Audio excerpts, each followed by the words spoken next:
Good evening, ladies and gentlemen. Welcome all of you to the University of St Andrews. Thank you very much for coming along this evening. It's really good to see what in COVID times is actually a full house, believe it or not. We have actually sold all of the tickets to this event, so it's really good to see you all here this evening. As you all know, COP26 begins on Sunday evening in Glasgow. It's been somewhat hyperbolically referred to as the last chance to save the planet. And our message for this evening is, don't worry, we're already doing it. I think our role as a university is a very important one. Universities around the world are extremely valuable in addressing the problems of climate change and pointing the way to how we can do things differently as a society. Our event this evening is in two parts. For the first half of the evening, we will be looking at the university in particular, and how the university is an exemplar of strong, vibrant leadership on climate change. For the second half of the session, we'll then pull out a little bit wider and think about what that means for a wider society, what that means for Fife, for Scotland, for the UK, for the world. So it's a very wide-ranging session, and I have to impress upon you, it will only work with your involvement and your participation. So I'm really hoping that you're all feeling very engaged. I want this to be as interactive as possible. I want an opportunity to ask some probing questions of our excellent panel members.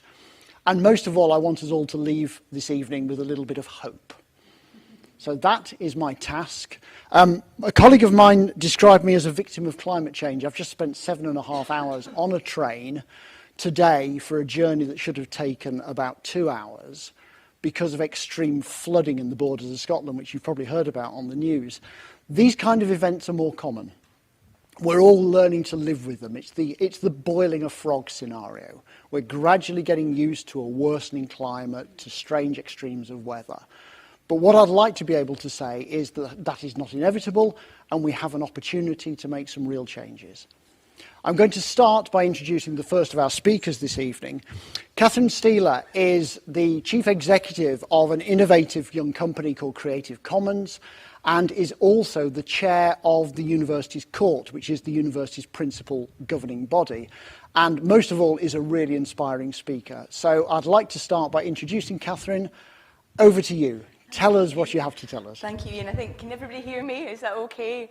So firstly, I'm so happy to be here because it's the first in-person event I've done, I think, in 18 months. So, Ian, it's wonderful to be with you all. And it's also wonderful to be here at a COP26 event. So, as Ian said, I'm Catherine Steeler. I'm the CEO of Creative Commons, and I'm also the chair of University Court. So I stand here before you this evening with almost, I guess, two hats on, with my Creative Commons hat and my university hat. But I want to just touch a little bit on Creative Commons, because also referred to as CC, is an international not-profit organisation dedicated to building and sustaining a thriving commons of shared knowledge and culture that serves the public interest. And CC removes the legal and technical obstacles to sharing knowledge to help society overcome its most pressing challenges, from climate change to health emergencies to education for all. And CC has been at the forefront of the digital commons for 20 years, partnering with activists, advocates, institutions and governments to build a more equitable, accessible and innovative world. And we are celebrating at Creative Commons our 20th anniversary this year, and we've made a commitment to better sharing and advocating for open access to knowledge and culture. But part of our work efforts in the creation and adoption is the implementation of open access policies. And I was proud that CC assisted UKRI developing a new open access policy which was launched in August 2021. This move will increase opportunities for the findings of publicly funded research to be accessed, shared and reused in the UK research community and globally. CC has also helped UNESCO develop its recommendations for open education resources and open science. And we're now working with 3 different coalitions to help national governments implement the recommendation on open education and also with open science. So I'm excited to be here today with both my professional and St Andrews hats on, in order that we can achieve together our net zero ambitions by 2035. But when we think about climate change, in 1979, data collected over 130 years since reliable records were kept indicated that global temperatures were rising. In fact, my father's in this room today who taught me geography and about climate change when I was at high school at Coltness in Wishaw. And so it's really interesting that the same year, in 1979, government leaders launched the first World Climate Conference in Geneva.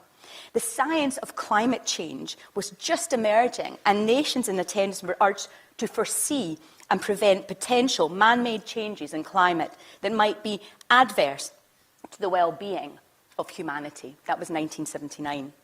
Declarations at the conference identified that increased atmospheric concentrations of carbon dioxide from the burning of fossil fuels, deforestation, and changes in land use was the leading cause that the planet was warming. In 1990, when the Second World Climate Conference was held, scientists and technology experts at the conference issued a stronger statement about the risks. I don't often quote Margaret Thatcher, but I will just now. Margaret Thatcher delivered a speech at the conference comparing the threat of global warming to the Gulf War, which was then just escalating. She also talked in 1990 about the importance of research. Breakthroughs in science and many other disciplines come through from access to knowledge. And for 20 years, Creative Commons has been working with governments, institutions, foundations and activists across the globe in a coordinated effort to openly license scientific research, articles, data and education resources. But back to the Thatcher quote. We must also make, she said in 1990, sure that research is carefully targeted. Too many people can do the same thing, and at the same time, vital problems can be neglected. The task of global observation is immense. It will require coordinated effort, more ambitious than any attempt before, as the meeting of scientists and experts, she said last week, recognised. So developments at the Second World Climate Conference led to the establishment of the UN Framework Convention on Climate Change as a framework for international cooperation to combat climate change. The Conference of Parties, many people keep talking about COP26, but often don't know what COP actually means, which is the Conference of Parties, known as COP, is the decision-making body responsible for monitoring and reviewing the implementation of the UN Framework Convention on Climate Change. It brings together, remarkably, 197 nations and territories, which are called the parties. So, here we are, decades later, swimming in the effects of our actions, or lack thereof. Is it reassuring that scientists saw this coming, or is it reprehensible that we waited so long to coordinate efforts? I think both are actually correct. Last week, during a BBC interview, America's climate envoy, John Kerry, said that the COP26 summit in Glasgow is the last best hope for the world to get its act together. He said that if greenhouse gas emissions were not reduced by 2030, there was no chance of holding the rise in the Earth's temperature to 1.5 degrees Celsius. The UK has already experienced a warming of 1.2 compared to pre-industrial levels and a mean sea level rise of 16 centimetres. The 1.5 degree goal was set in the Paris Agreement in 2015. And put into perspective, if we don't limit global warming below 2 degrees, sea levels will rise several metres, and tropical reefs will be extinct. If the planet warms 3 degrees, there'll be forests in the Arctic, and most coastal cities will be gone. 4 degrees, Europe will be in permanent drought. Polynesia will be swallowed by the sea. 5 degrees, well, according to the world's leading climate scientists, the end of human civilization. So with doom and gloom on the horizon, many countries are finally prioritising a low-carbon future. 70% of the world economy is covered by net zero targets, up from less than 30% when the UK took on the presidency of COP26. And the UK was the first country to pledge to reduce carbon emissions by 78% by 2035 and completely phase out coal power by 2024. The Prime Minister has set out his 10-point plan for a green industrial revolution. Time is ticking. Our last best hope is now. So, urgent solutions. Floods, droughts, heat, extreme weather disrupts and threatens lives and infrastructure. Fluctuating temperatures create conditions for disease to spread. It accelerates food insecurity and can cause stress, anxiety, and other mental health disorders. Even slow developing events like droughts have even been linked to increases in suicide. We need urgent solutions. Just imagine if the research from climatologists, biologists, geoscientists, engineers, and psychologists were open to all. The multidisciplinary approach to looking for solutions could lead to incredible discoveries, much like the accidental penicillin breakthrough. And today, as more than 30,000 species face the threat of extinction, so much scientific research still remains locked behind paywalls. Many climate-affected communities, particularly in rural or lower-resourced areas, are unable to access climate or biodiversity research or data due to prohibitive copyright laws. And while many researchers, governments and global environmental organisations recognise the importance of the open sharing of knowledge to accelerate progress, they lack cohesive strategies and mechanisms to facilitate sharing and collaboration across disciplinary and geographic borders. But challenges can stimulate opportunities. Crisis can motivate collective adrenaline and accelerate motivations and cooperative behaviours. During COVID-19 crisis, which we've all experienced, and as I say, this is my first in-person event in many, feels like years, but it's 18 months. When under extreme duress, the scientific community turned to open to accelerate progress. This resulted in democratised sharing and accelerated discovery as scientists from across the globe embraced the immediate open sharing of preprints, research articles, data and code. The adoption of openness contributed to the rapid sequencing and sharing of the virus genome, the quick development of therapeutics, and the fast development of effective vaccines in human history. The lessons learned during the pandemic can and should be applied to accelerate progress on other urgent problems facing our society. So, as you can see, there are many benefits from open access to research and data. Not only does this help ensure information is available to all, regardless of their location or economic situation, but it also accelerates processes and solutions. Effective change will rely on collaborative interventions across policy, research, practitioners and communities to create actionable, tailored and evidence-based implementation strategies. This includes plain language summaries and open licensing and enabling translation into local languages. Under the current scientific journal publishing model, the cost of open access often falls on higher education institutions who pay exorbitant article processing charges, whilst the publishers are reporting record profits. Individual researchers and their institutions are having to find thousands of pounds to do the right thing. Governments and other research funders and researchers and public universities have an opportunity to rethink how we should fund, do and share research. If the purpose of research is to share peer-reviewed knowledge with the public to make the world a better place, we need to think about research as a public good. If we built a new system for producing and sharing scientific knowledge, what would we build and how would we fund it? How do we get a world in which everyone has immediate open access to scientific research and data? Authors can keep their copyright, and we spend significantly less public money producing and sharing quality peer-reviewed research.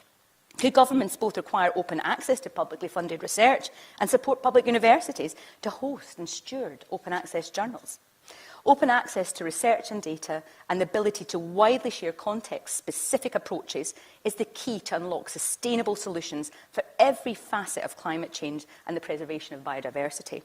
This includes a greater investment in the inclusion and agency of affected communities in climate research and robust policy frameworks which prioritise open access to publicly and foundation-funded research. To date, there has not been a coordinated global effort to address the challenge to open access to scientific research on climate change or biodiversity. But this will soon change. And I'm pleased to announce that there will be more coordination on this, certainly from a Creative Commons perspective, as we work with Open Society Foundation, Spark and IFL to lead a campaign to promote open access to climate and biodiversity research. This is a promising strategy to accelerate progress towards solving the climate crisis and preserving global biodiversity. Opening access to climate science shouldn't be limited to scientific communities. In order to empower educators and students, science educational resources also need to be made accessible. And this leads me to open education. Scotland is one of the world's leading countries in the Eco-Schools programme, and COP26 provides us with a unique opportunity to recognise and celebrate our long-standing commitment to education and sustainability. Scotland's Learning for Sustainability is an excellent example how access to educational resources can empower students, teachers and individuals. And I'm proud that over 98% of Scotland's local authority schools are registered in the programme, with 31% receiving the highest award, the Green Flag.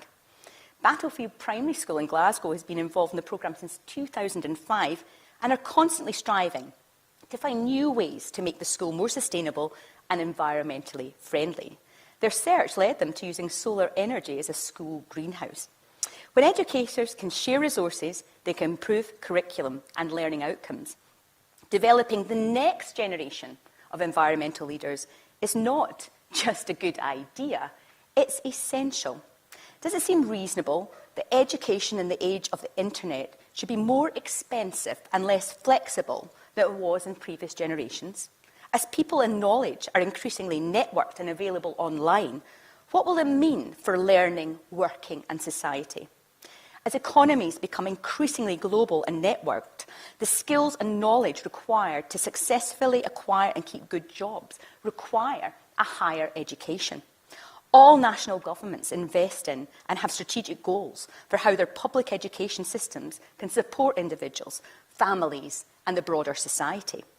Climate education is so important, and while big solutions like renewable and cleaner sources of energy will come from government and corporate action, individuals also have the power to make change at a grander scale by using their voice as a consumer, a customer, a voter and an active citizen. Individual choices also provide a contribution of our future. So when we think about sustainability policies, and we think, and I know Derek is going to talk a little bit about what we are going to be doing at the Eden campus and the key part it will play in our reach to net zero by 2035. But as we look at sustainability, sorry, I really like this slide with St Andrews, as you can see the logo there of our crest featured. But as we look at sustainability, the work of the Sustainability Board, and now sustainability being a key strategic pillar of the university, is so important. And we know that to reach net zero by 2035 will require action for each and every one of us. So if all the actions, whether it's biodiversity, energy conservation, food choices, all of these really require a mindset shift. And it struck me as I was travelling here this evening. I was carpooling with my parents, so that was very good. But travelling by car to an event like this tonight will need to be carefully assessed. Was there a public transport option I could have taken that could have got me here in time? And if not, could I have spoken remotely? Or who pays for the offsetting of my carbon as I come to St Andrews? And at the event itself, if there is food here, which there was, and I was looking at it and I had a few cheese straws, are we looking at how this is sustainable? Are we looking at where the drinks came from? And as we start to look at the huge impact about our choices, we really have to have that mindset shift to be able to do that. So we are entering a period of change where each and every one of us will play a part. And those who go above and beyond really should be recognised for their endeavours. So as I come to the end of my talk, 14 years ago in 2007, the UN Intergovernmental Panel on Climate Change issued the fourth assessment report to assess scientific, technical and socio-economic information concerning climate change. People from over 130 countries contributed to the report, which took 6 years to produce. This groundbreaking document is the largest and more detailed summary of the climate change situation ever undertaken. And contributions included more than 2,500 scientific expert reviewers, more than 800 contributing authors, and more than 450 lead authors. It cited over 6,000 peer-reviewed scientific studies. Here are some of the findings. Warming of the climate system is unequivocal, as is now evident from observations of increases in global average air and ocean temperatures, widespread melting of snow and ice, and rising global average sea levels. Most of the global average warming over the past 50 years is very likely due to human activities. Unmitigated climate change would, in the long term, be likely to exceed the capacity of natural, managed and human systems to adapt. And this one is essential. Many impacts of climate change can be reduced, delayed or avoided by mitigation. I'll say that again. Many impacts of climate change can be reduced, delayed or avoided by mitigation. So let's flip this idea and look forward 14 years to 2035, when we'll cross a point of no return to stop the Earth's temperatures from rising by 2 degrees Celsius and setting off a disastrous array of global disasters. I hope we can all work together so that our findings look something like this. We've successfully halved emissions every decade. The air is cleaner than it's been since the Industrial Revolution. Trees are everywhere. There are fewer cars on the road, and electric railways crisscross our landscape. Smart tech prevents unnecessary energy consumption. Now, that is a world I would like to live in, and this is our last best hope. So just imagine what we could achieve if we all work together. So thank you for letting me speak, Ian, and it's great to be with you all. And I'll finish there on time with my 20 minutes, and I'm happy to answer any questions. So thank you for listening.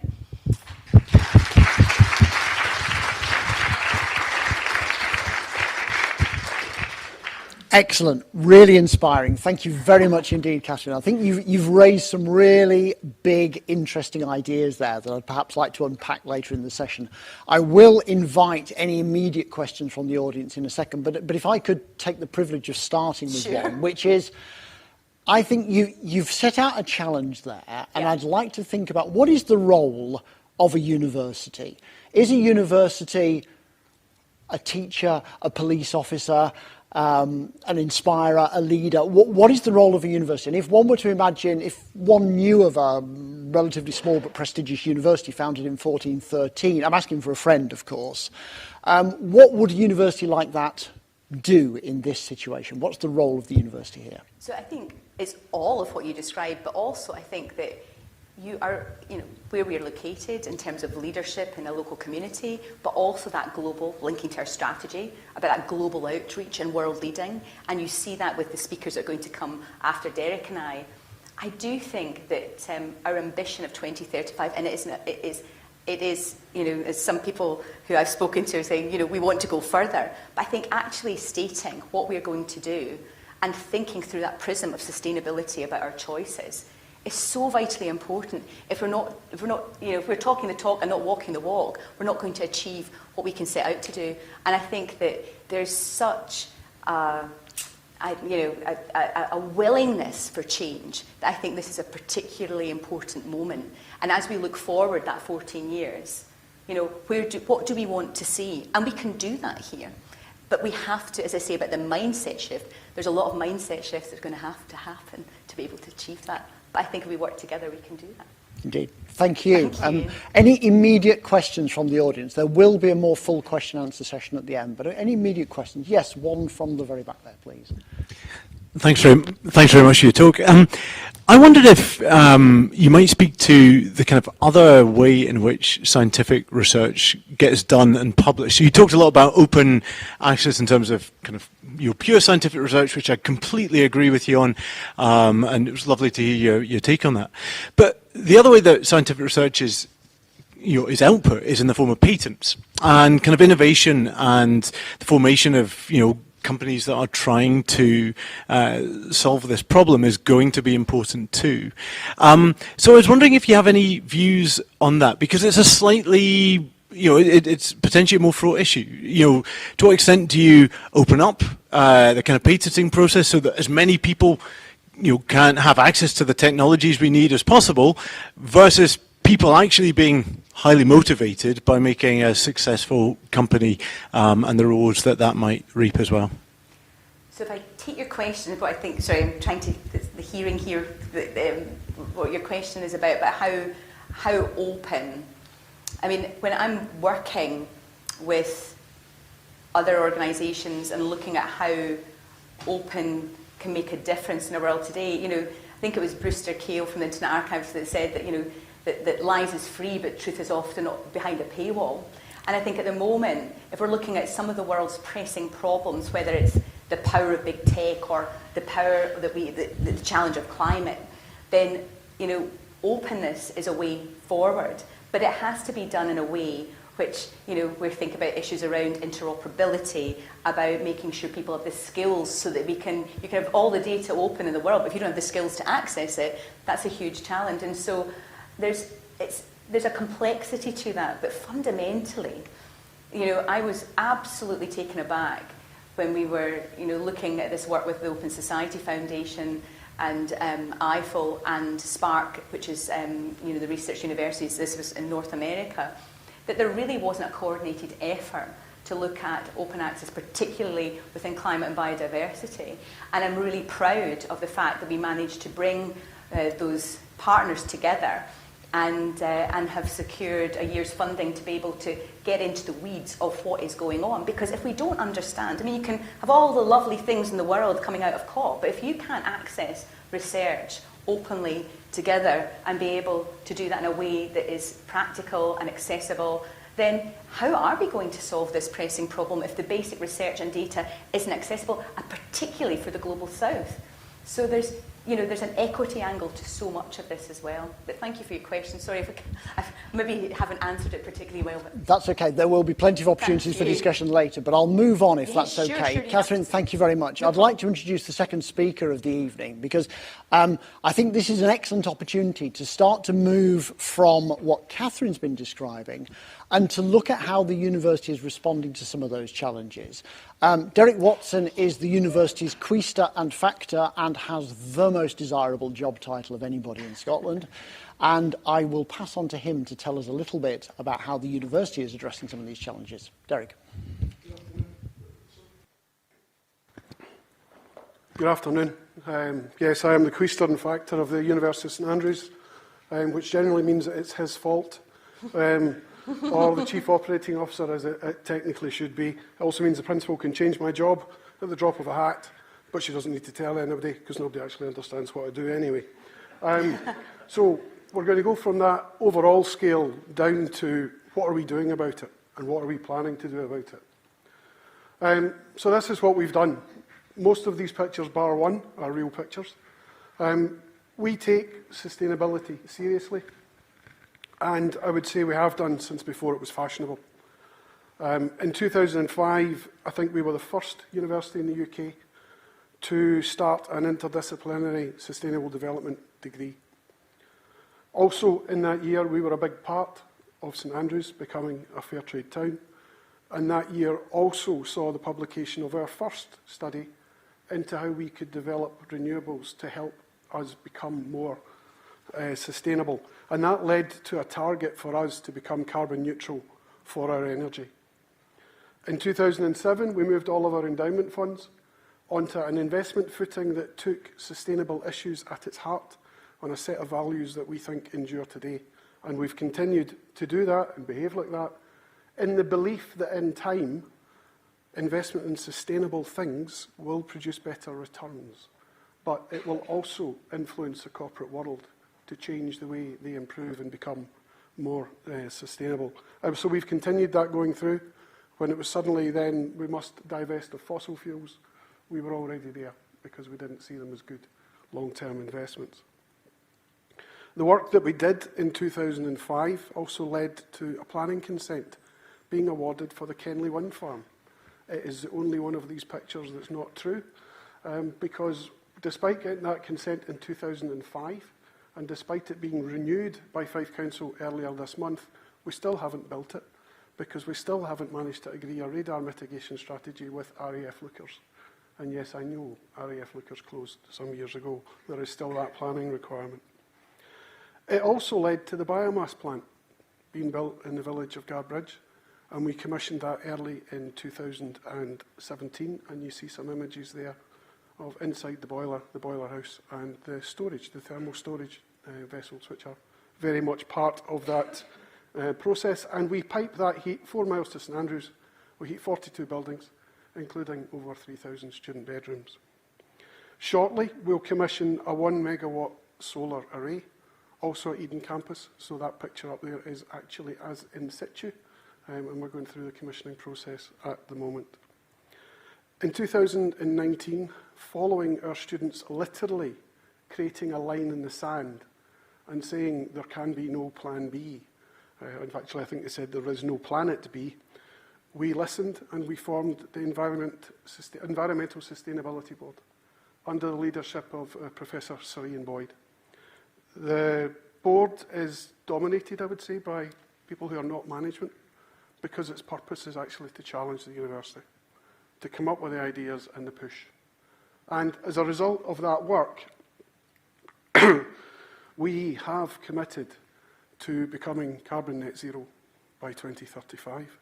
And in agreeing that, we extended Scope 3 emissions to include student travel at the beginning and end of each term, because we can't deny that students come here and that incurs a carbon footprint, so we thought it was more honest to take that on board.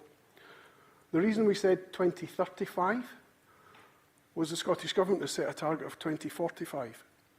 If Scotland is going to achieve its targets, progressive and forward-looking institutions such as the University of St Andrews have to be at the vanguard of that. So we think we need to achieve that by 2035 if the country is going to be in a position to achieve it by 2045. The Eden campus was bought specifically to create the biomass plant.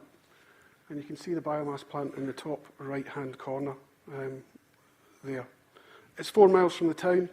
We lose about 1 degree of heat between the biomass sending the heat out and it getting to St Andrews, and it comes back at around 70 degrees. We've not quite got the efficiency correct. We need to get that return back down to 60 degrees. But it's a 36-acre site, and we knew that there was potential for more. So what you see at the bottom there is the picture of it as was, when it was a Curtis Fine Paper Mill. It was full of buildings, all dedicated to the production of paper. And the bigger picture is as we have produced it now.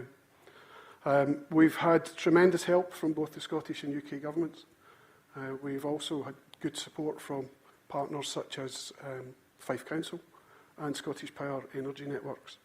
And we are developing a place where academia, industry and policymakers can come together to understand, test, scale up, develop solutions that we will be required.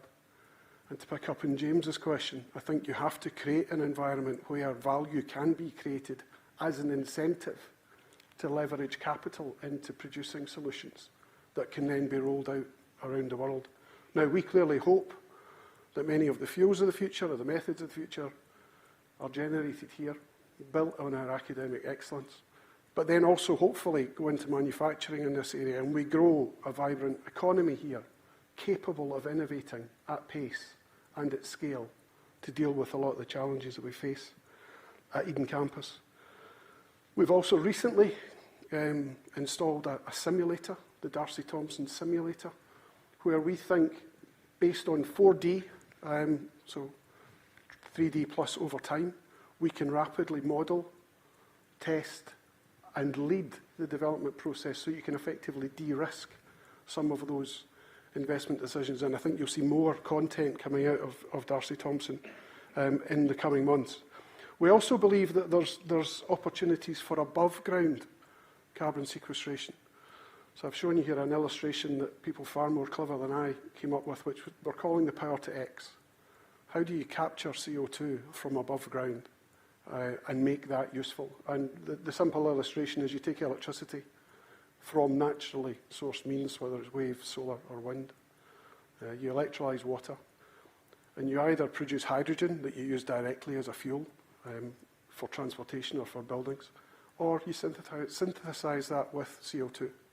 And you start to create components. The purpose of doing this is to remove that dependence on fossil fuels, to make the demand for digging things out of the Earth's crust less.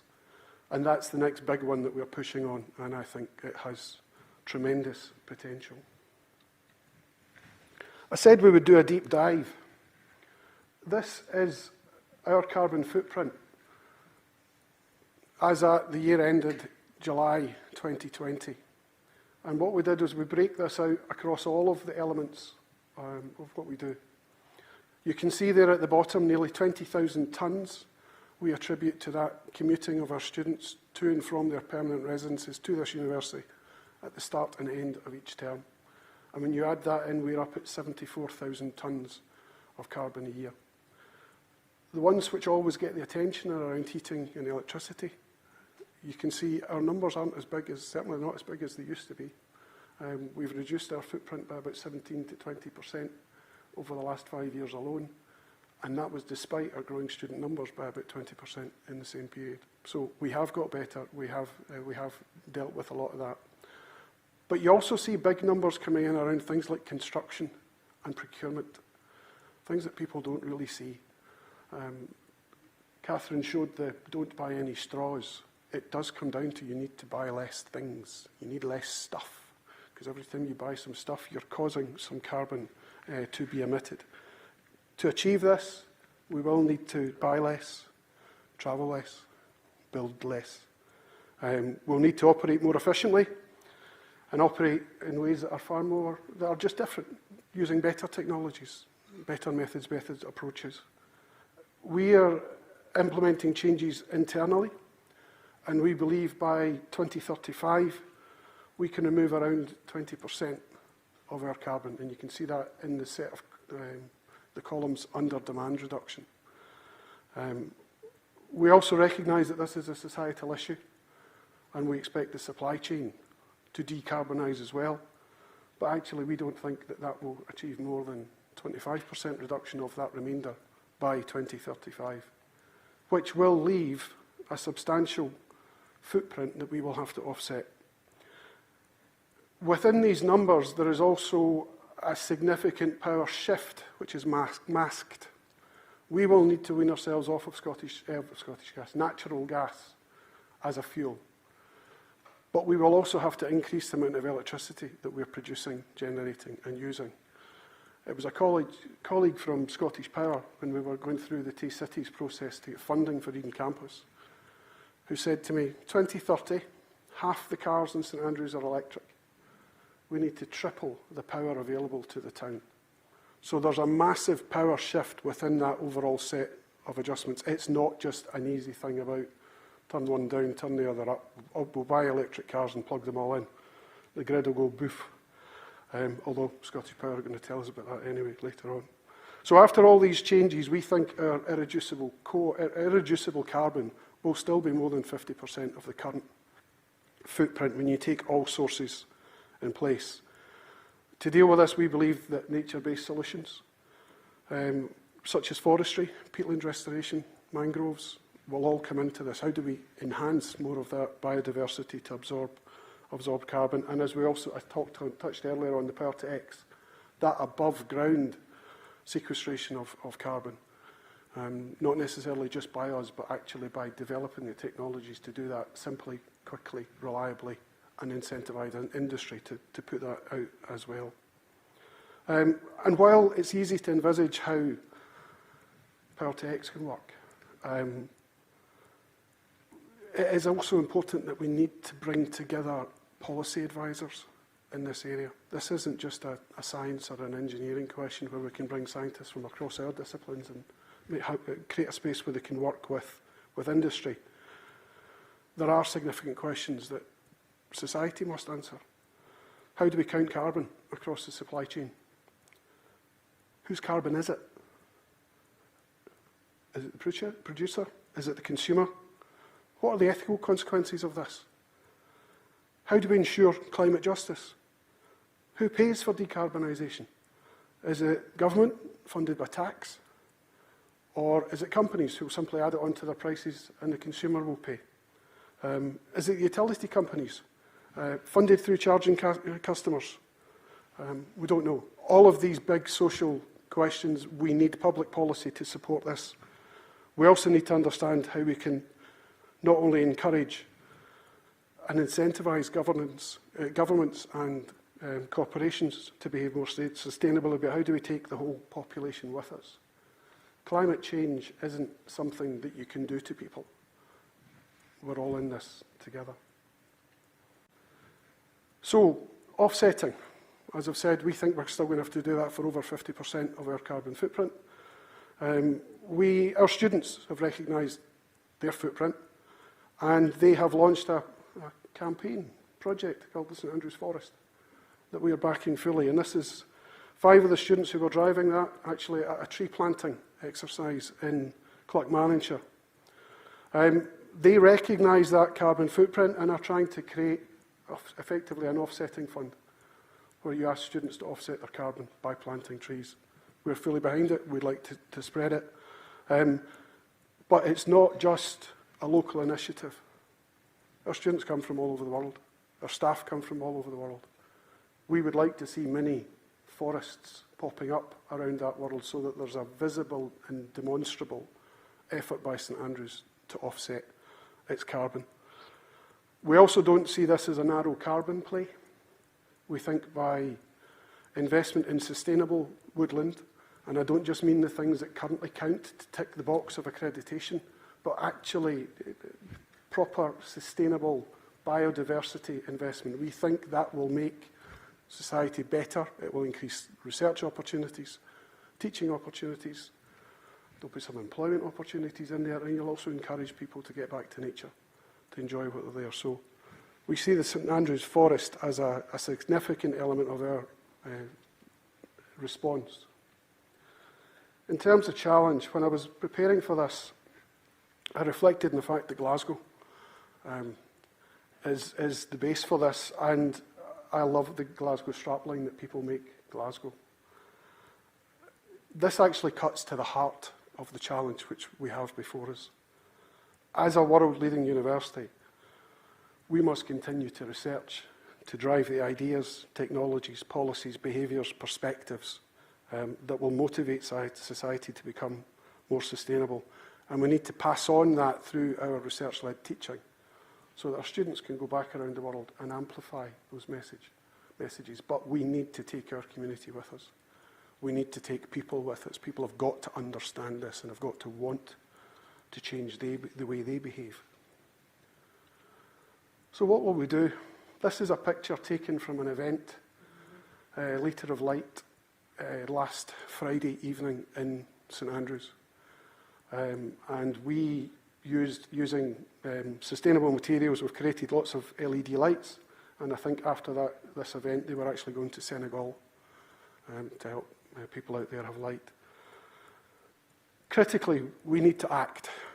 We have to do something different. In terms of power, we, University of St Andrews, need to work hard to ensure that transition away from natural gas as a fuel and away from our dependence on the combustion engine for our transport.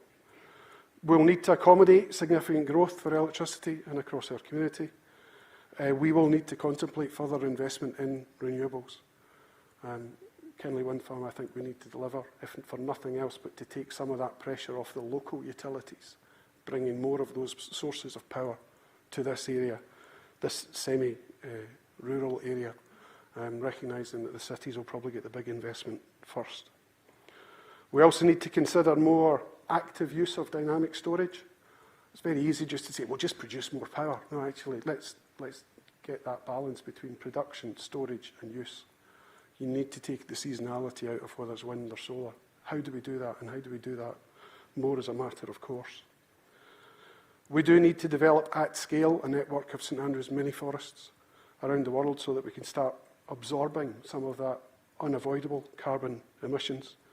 And we also need to look at our own demand and our own culture and the traditions that underpin that. We need to come up with, at times, a new philosophy where actually your carbon footprint matters, not just the amount of bling that you have sitting in your driveway at home. Not that anybody in this room has any bling sitting on their driveway. We need to continue to look at creating efficient buildings that are well insulated, well serviced.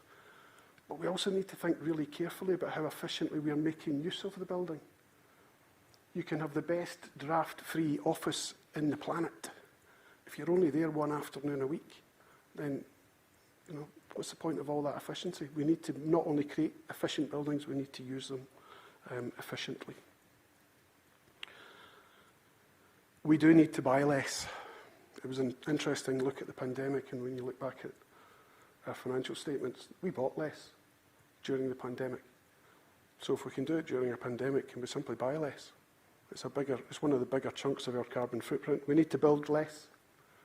We need to become more efficient. Now that, ironically, might mean we chuck up a couple of big, open, flexible buildings, but then we have to do something with the less efficient, smaller, more environmentally unfriendly buildings and reduce in the long term. We need to travel less. There is an opportunity for digital to step in here with new technologies, new ways of connecting people, new ways of sharing ideas. And we must recognise that the whole challenge will be difficult for our community. We need to take everyone with us, let them engage with us. Tackling climate change is something that we need to help them along. They need to help along the way, and we must create a community which actually works together. And finally, we need to present to the world what we are, which is a world-class university that provides world-class research and world-class research-led teaching. We mustn't let that fall. But we still need to present that in a world that is changing. We need to continue to grow research, to develop living labs with partners and consider issues such as simulation, but across whole community areas. We need to inform and influence government policy, spin out companies that actually drive a more sustainable future. And we need to continue to educate and skill the next generation who will amplify that learning and take those messages across the world. Sustainability for me is about being ambitious, being brave, and being optimistic. And given the question that Ian put to Catherine, the net zero university is a place that enables the world to prosper for another 600 years. Thank you.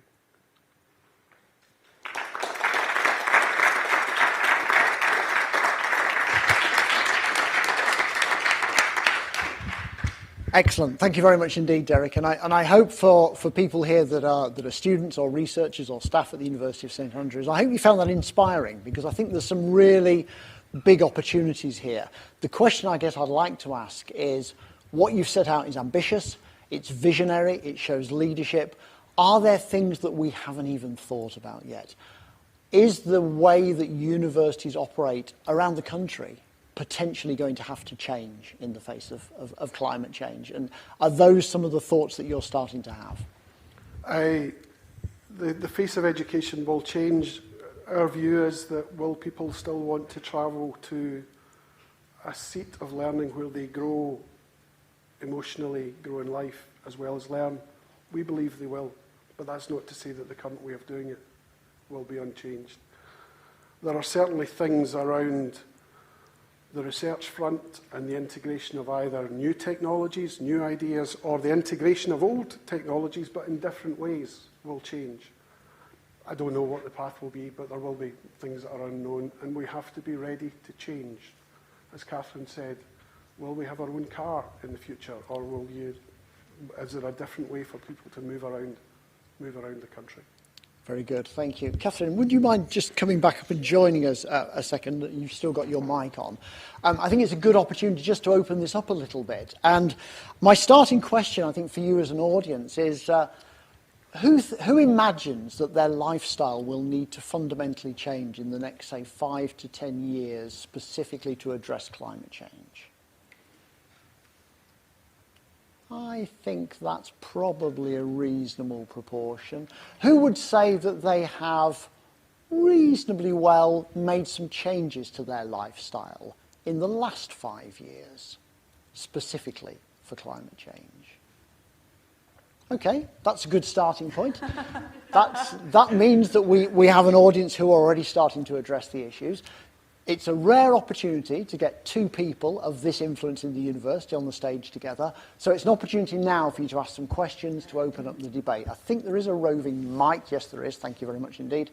So, fire away. Any questions from the audience at this stage? Yes, I'll take one there if I could first.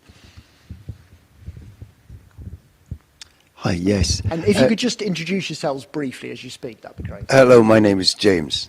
Hello. It was a quick question for Derek. I thought that your talk was really inspiring and very exciting, and I can see that St Andrews is taking its role very seriously as a global leader as far as the university is concerned. But a lot of what you're talking about in terms of heating the university and transport to and from the university are also challenges that the community faces as a tourist town, lots of people coming and going, lots of old buildings that have issues around heating. I'd be interested to hear a little bit about where are the sort of points of connection where the learning that the university is going to do in moving very, very fast and making mistakes, but obviously trying very hard to make things better. Where are the points of learning with the community and the wider town? So I think we will always try and spread the word, partly because it's what we do, but partly, even if you look at areas like the biomass plant, we built the biomass plant knowing that people were going to come and see. So there are safe walkways created so that we can show those things. We're trying to work with the local bus company, with Stagecoach, around frequency, around different fuels. John Irvin's one of the later speakers may talk about his hydrogen bus that we've managed to secure. So how can you roll out those sorts of technologies? So I think what we'll be doing is on a case-by-case basis. When we learn something, we establish it. One of the things we do look at is how can we share this? How can we spread the word? How can we get more people to buy into this? Partly for this area, but also partly as a learning point for other societies. The work that we're doing with Scottish Power, we're looking initially at the Garbridge site, Garbridge, a village, and Lookers. And initially we'll have 2/3 of the power for that site produced on that site. Add a battery, add more solar panels, and it's 100% and it's exporting. We think we could help St Andrews become a smart town.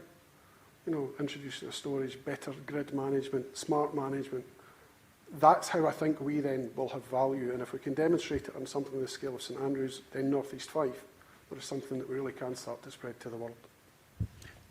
Catherine, can I bring you in on that one as well, please? In your role as a university court member, is it something that you're acutely aware of, the fact that the university is a large employer, a large institution in a relatively small town? Yeah, I think we're very aware of our place and responsibility, and I think actually a question I had for everybody was, how many of you have actually been to the Eden campus and looked around?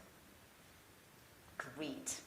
Oh, still a few, so that's some to work on. But whenever I've gone to the Eden campus and Derek has shown me around, I'm just so struck, partly because I've seen what it was and I see where it's going, and you look at the potential and the vision, and you think, this is really happening, and the Taste Cities deal has been quite pivotal to that. So I think that, the University Court, and I've seen as well there, thank you for your presentation that you gave, which, really, and Stuart, our deputy chair, is in the audience as well, and I also see Wendy, our local MP as well, so it's wonderful to have you all in the audience today, it really is. But I think the presentation Ian recently made at our away day, well, it's not recently now, it was a month and a half ago, was really striking because it was really showing what we needed to do. And I think that mindset that we all have to have in everything, and your presentation there, Derek, where you showed the procurement element of what that looks like, that's something we have power over, something we can act on and we can do, and that kind of thinking about the practical actions, and I love the lights there, that photo saying, which basically is, if we're going to talk the talk, we need to walk the walk. And I think this institution, both in its highest level of governance as the University Court, and also the Principal's Office, and those who are working here, see very much that is, and also the student-driven push to actually make sure that we are sustainable is really important, because we really, that is absolutely critical, and I think we've certainly been listening and acting on that too. So thanks, Ian. Great, and no, thanks. That was a really, really important question, I think, and something that we need to bear in mind in our role as a university. Any further questions? Yes, one over there, please. Hi there, thanks very much for this. Jacqueline Redmond, and dare I say, University of Strathclyde. The question I have is... The universities are available. So just now, in Scottish high schools, children learn about climate change if they happen to take geography or they take biology. So there's current lobbying of the government to include an actual course in climate change that all Scottish high school students have to complete. Is there a similar role for the university, so that before you actually graduate from the University of St Andrews, you need to have so many more credits relating to climate change? Well, you've actually got the sustainability course, don't you, which is part of when you matriculate, you have to do that course, which I think is, I know there's been, there's concept, but that was driven by the student community to have a sustainability course before people start, and I think that was really, that was a reaction, not a reaction, that was listening and then actually delivering. But you're raising a point, because I mentioned earlier my dad's in the audience, who's my geography teacher, and boy did I know about climate change when I was studying geography in a North Lanarkshire high school. But thinking about, that was very much, when in the late 80s, 90s, that was where it was taught. Now you look at where geography is, and I know there's people in the audience that know much more about what's happening about sustainability and teaching geography, but when I was a geography student here, the sustainability part was starting to bubble along, and seeing that with development, and seeing that, we've got Meta here who's an anthropologist, seeing all these linkages. It wasn't just the science and the geography, that we've all got a part, ethics, all of this is a part, and this is actually really interesting because it's bringing humanities and sciences really together in a way which I think that collaboration, the intersectionality, is so enriching and can really help solve this pressing problem. So I'm excited to see what happens maybe with I know they're looking at the SQA about new exams and things, so maybe there's something that will come out in the next year or so that will maybe address something, or maybe something comes out of COP itself over how young people, I know that that some of the schools in Glasgow will be present at COP, and will be, the school pupils will be presenting, which is fantastic. And clearly there's an opportunity for universities like this one to be able to cascade some of that learning to a high school level. So I think there's some interesting examples there that we can build on. A question there if I can. Thanks. There's a man with a mic coming in your direction.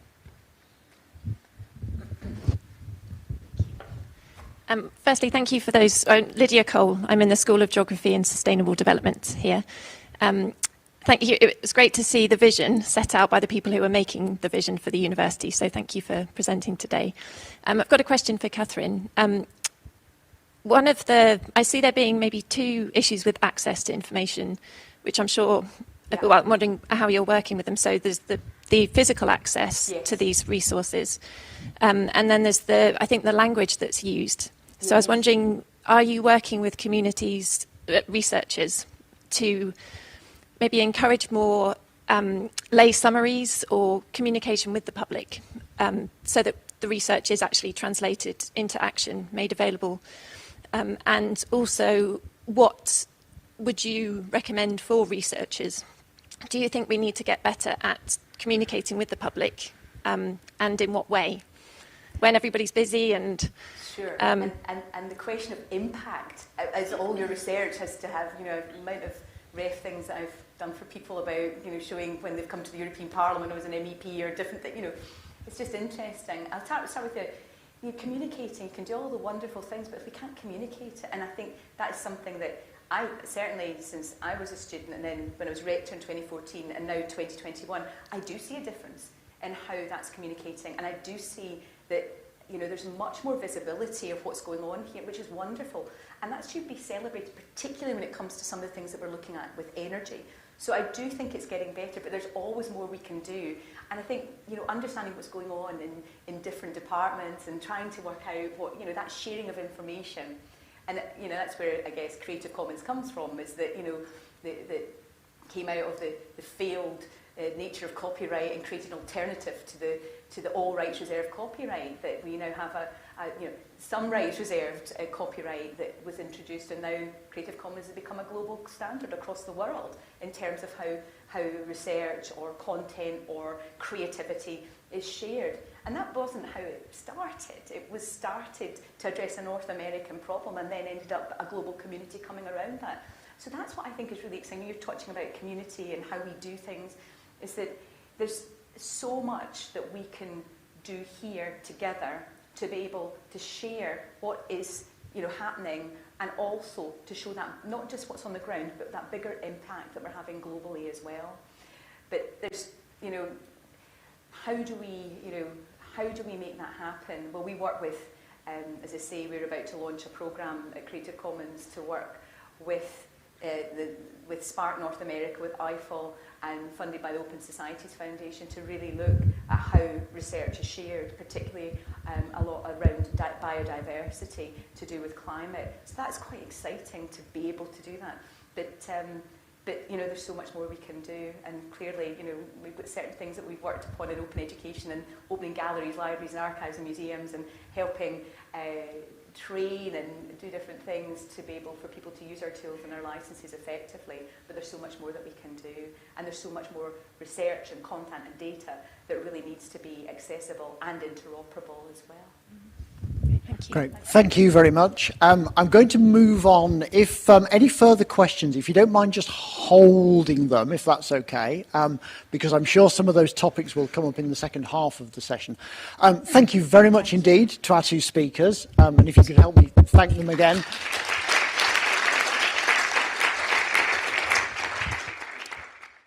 An excellent start to the evening session and some real food for thought there. What I'd like to do now is we're going to move on to a much more interactive panel debate, and we've got 4 people here who are in different ways very actively involved in addressing the climate challenge.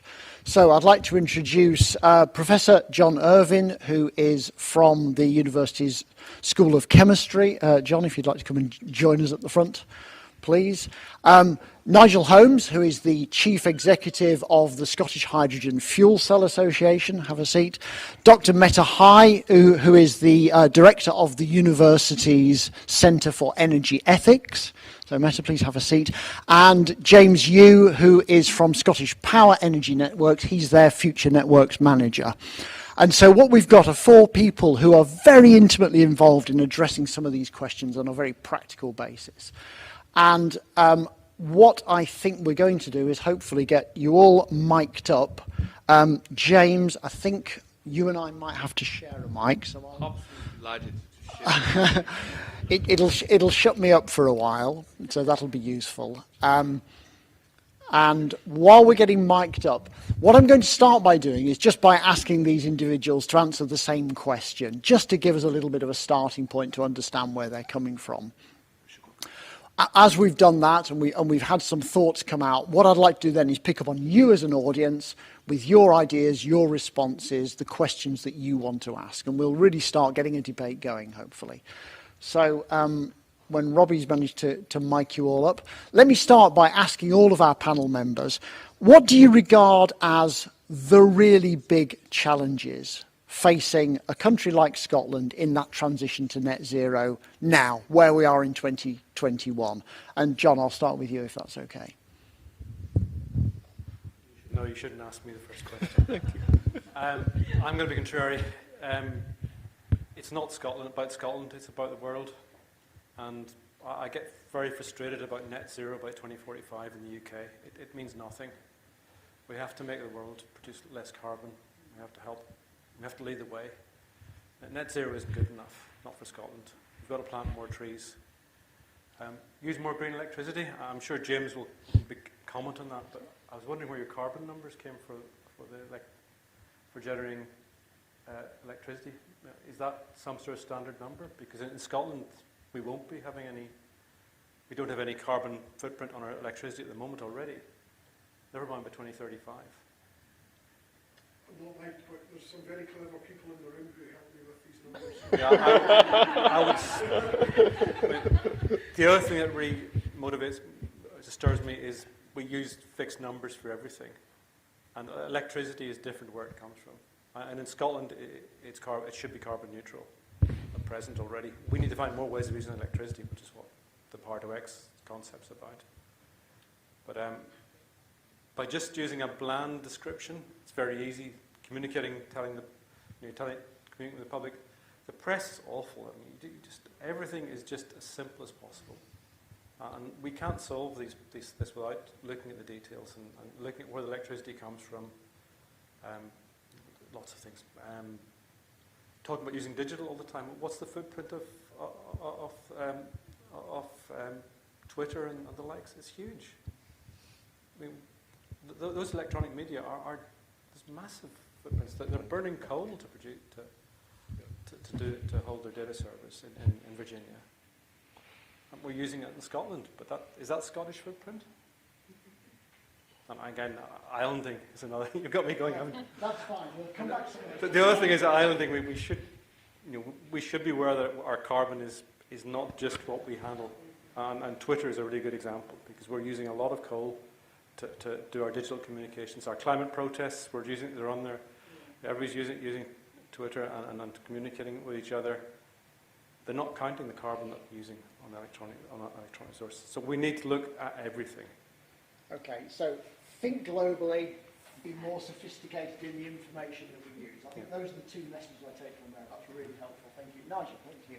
So I'm going to pick up on one of the points that John's made, which I think is really critical, is that what we do in Scotland isn't just about the carbon reduction here in Scotland. So we often think about net zero is the emissions that we produce within our country. But what John's point is absolutely critical is as consumers, we actually also use goods and services from outside Scotland. And those have a carbon footprint. And at the moment, the footprint from our activities in Scotland is probably about the same as that we actually bring in. So these activities like you buy a new camera and it gets probably made in, or a new phone actually is the best example. New phone, made in China. A lot of the power in China comes from coal, so the emissions used to make that camera that we buy happen in China, but it happens because we buy the camera. So this is essentially part of our wider carbon footprint. But what we can do is to start to look at how in Scotland we can absolutely reduce our emissions. And part of that is about decarbonising the supply of energy, so electricity, has been mentioned already from renewables, is absolutely critical. I'm sure James will come on to this. And it's then about how we use that energy efficiently and effectively to decarbonise not just the electrical system, but actually the supply of heat and the supply of transport and running industry. And running industry, what we've actually been very good at over the past 3 or 4 decades is actually pushing industry offshore, closing down steel mills. A lot of manufacturing has gone. The mantra was, let's go for the high-value service and finance sectors. So industry has been withering within not just Scotland, but within the UK. And the opportunity is to now start to rethink this. And COVID has actually got people thinking again about partly what you do, but also governments thinking about their strategies. And one of the points that people are starting to think about is, should we start to, they're talking about localizing the supply chain. Essentially, this is starting to reshore manufacturing into the UK, which would be great, especially if we can start to drive that engine of industry using low-carbon energy, renewable energy. So that is one of the big challenges. And linked to that is the challenge of, great, let's do it, but where does the investment come from? So to make all of this happen, you need money. And Derek, you gave a good example of how the university is starting to look at its investments. And actually this change of priorities from investors like the universities and people is starting to build up. And some of the big pension funds and some of the other large investors are reallocating their investments from fossil fuel assets into low carbon and renewable assets. So that's great because it means that companies like Scottish Power, when they go to the market, find it much easier to get investment than they would have done before. And that actually helps to drive the investment in areas like the North Sea towards building offshore wind farms. There'll be onshore wind farms as well. So there is an action that is happening maybe at individual levels. So you may be starting to think about what you do individually with your investments that actually then collectively starts to help to make that change from the traditional fossil fuel economy to a low-carbon renewables economy going forward. Okay, some really interesting points there. Thank you, Nigel. I think there's a very interesting thing about how economic growth has to be decoupled from carbon growth, which I think was your first point. And also a really interesting thought there about the fact that, as they always say, follow the money. The actions that all of us take as individuals will have an impact on that global thinking about how finance can become greener, as it were. Meta, I think we're starting to play into some of your interest areas as well here. What do you see as the big challenges? Yeah, so as a social anthropologist and the director of the Centre for Energy Ethics, we'll be bringing in all disciplines across the university to work together to address questions of energy and climate change. Not surprisingly for me, what I see as the biggest challenge is actually one of us humans. I don't see a techno fix on the horizon as a solution. Instead, for me, it's all about ensuring an equitable energy transition. It is very easy when we think about a net zero vision, a net zero pledge, to end up with a rather privileged discourse where we can sit at a place like St Andrews and we can all agree that this is the right thing to do. But we might forget the people who can't afford it. Right now in Scotland, 1 out of 4 lives in fuel poverty. 1 out of 4. We are at 25% of fuel poverty. That means out of a household, 10% of the net income goes towards energy bills. This is a real challenge. The Scottish Government has recognized this. And so the Scottish Government earlier this month launched a new strategy on a fair heat transition for Scotland. Recognizing the challenge that we are facing with heat for buildings, they see that 23% of the carbon footprint of Scotland comes from heat in buildings. So we need to do something about how we heat buildings. The Scottish Government is proposing a strategy that centres around heat pumps, as well as heat batteries, along with a reduced energy consumption. So we need to improve our homes. We need to really make our homes more energy efficient. That costs money. How much money does it cost? The Scottish Government has estimated it's going to cost us 33 billion pounds.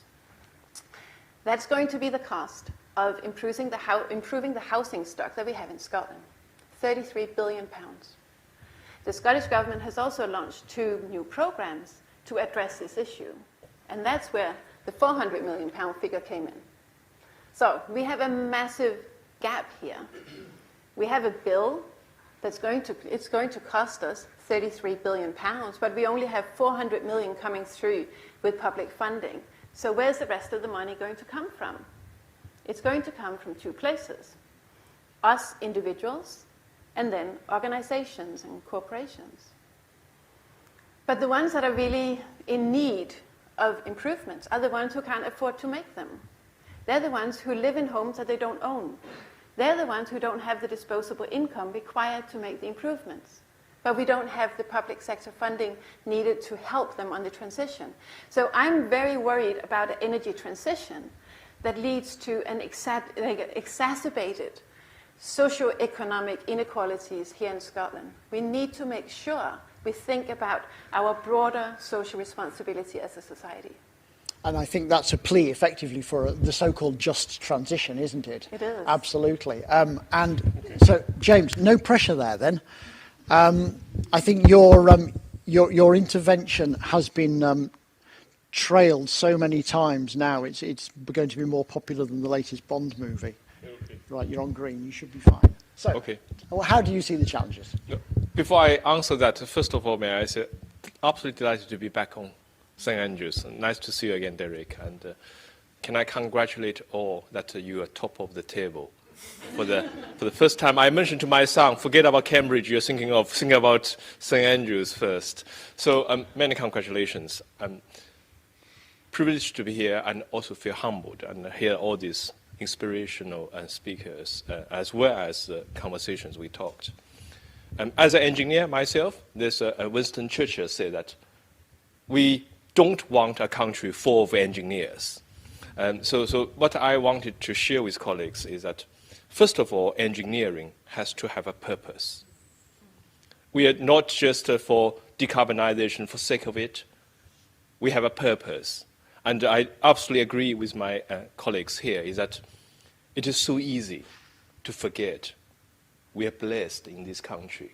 It's so easy to forget that maybe majority of the population around the world are not as the same mindset, as you rightly point out, as we are thinking, although we still need to change our mindset. The whole carbon footprint of the whole country of the United Kingdom is only 1% of the whole world. Whatever we are doing here have to be advocated by our students, our colleagues, your publication, your voice, and the investment, the power we have. This is what I can see the true power of St. Andrews, that the talents, the upscaling of our workforce. As a senior manager of Scottish Power, what I'm worrying every day is not about technology. It's that we do not have the right people, do not have the great talent workforce to fulfill those ambitions for us. That is what worries me. That is what I can see the great risk, is that whatever ambition we have for this country, for the whole world, but we do not have the right skill and mindsets to do the work. This is my... Excellent. Thank you very much indeed. And I think there's some really interesting things coming out there from all of those interventions, particularly about the need to think globally, to regard ourselves as part of a much bigger picture. I think your point about the UK's emissions being only 1% of the world's emissions is a very sobering point. It's what we can do collectively that's important here. So let's open this up now to the audience, and this is going to involve a lot of sprinting around because I think I've got the roving mic now, so I'm going right over here rapidly to say, please offer a question or a comment. So, Wendy Chamberlain, the local MP, and I actually sit on Scottish Affairs Committee, Select Committee, and we were in Glasgow on Monday for a COP26. Very specifically, our evidence session was about arrangements for COP26. There was a bit of a rat-rammy, but what I actually wanted to pick up on was afterwards we had two round tables. One with Stop the Climate Chaos Coalition Scotland, which is a grouping of civil society across Scotland in relation to the environment and climate change, and the second was a group of 5 young people through Young Scot who are part of the COP26 design group. And we had fantastic discussions, a lot of conversation, but Meta, actually what you were talking about in terms of social exclusion and well, basically what we discussed was, is civic society around climate too middle class? Frankly, and that as a result we've not necessarily got the social economic diversity in order to be able to make the right policy decisions. And I certainly see my role as a parliamentarian to be pushing for government to support people to make the changes that we absolutely need to make. And I suppose my question is here we are sitting in the University of St Andrews, what can and should we be doing to ensure that nobody is left behind in relation to a just transition? Thank you. Thank you. That's a really strong point, I think, Meta, and I will come back to you in a second on that. I think there's probably another side to the question, isn't there, which you said, is civil society around climate action too middle class? And maybe the other part of it is broader civil society, by which I'm thinking of residents' associations, refugee groups, housing associations, whoever they might be, the wider civil society, engaged in the same process of change. Meta, any thoughts from you about that? For me, it's all about engagement. It's all about dialogue. It's all about getting outside our echo chambers. I think we are living in a moment where we are very much surrounding ourselves with like-minded people. So we don't have to actually question how we view the world and why we view the world the way we do, and to entertain other ways of viewing the world. And so I think it's absolutely crucial that as academics, as researchers, we open our doors. It's a little bit like you were saying, you know, with open access, with sharing, with collaboration. What comes out of that? These are crucial relationships of empathy, of listening to one another and engaging. And we need to do that. So that's really where I see hope. Can I bring James into this question as well? Because James, you're in a company that is in the business of buying and selling energy. You have a very broad range of customers. What's your awareness of the needs to engage the widest possible range of society in the whole process of climate change? Well, I think that's okay. First of all, thanks for our honourable colleague commenting about this. What we can see here is that actually people do not realize how green, as John mentioned, our electricity has always been. That particularly in Scotland, we are at the forefront as a world. From Scottish Power perspective, there's one figure, if I may introduce you, since Nigel, you talk about the investment side. From Iberdrola, which is our parent company, we're investing £6 million a day. £6 million a day to do the offshore wind, to do the hydro, to ensure that the electricity generation asset will be green. So that is something I think that the investment actually, so Derek, very smart idea about that is a prosperity for the next 600 years, as you rightly point out. Very smart idea. Now, however, I absolutely see what your point is. There's a gap. There's, when you will see this gap so clearly when you come to the bars of Glasgow. I often remind ourselves, say, okay, if you don't know what's the reality of our society we're facing, the diversity we are facing, is not about the Tesla vehicle you have, which will cost you easily 50,000 grand to buy, but look at the people that are outside of the train station. You walk down the street, and then when you look at your neighbors, you ask them, do you want to install the heat pump if there's no government incentive? Do you want to change your electric vehicle if there's no charging infrastructure? Do you want to pay double your electricity bill to fund those infrastructure? Do you want to have a wind farm on your backyard? That is, I think, absolutely right. I think my colleague mentioned that when it comes to energy, can we translate that language into our community language? That is it close to their heart? Do they feel that is top of the priority they want to do? I think from the nation perspective, yes, we want. Because that is a great engine. The great economy power will uplift us from the right bottom of the pandemic. We need it. And this is why I can see the 4 elements of it, Nigel, just follow what you said. Skill of our workforce, technology. I'm sure John will be easily solving the whole world technology issues. You know, he has been doing that over the past 40 years anyway. And then what we have is this collaboration, openness.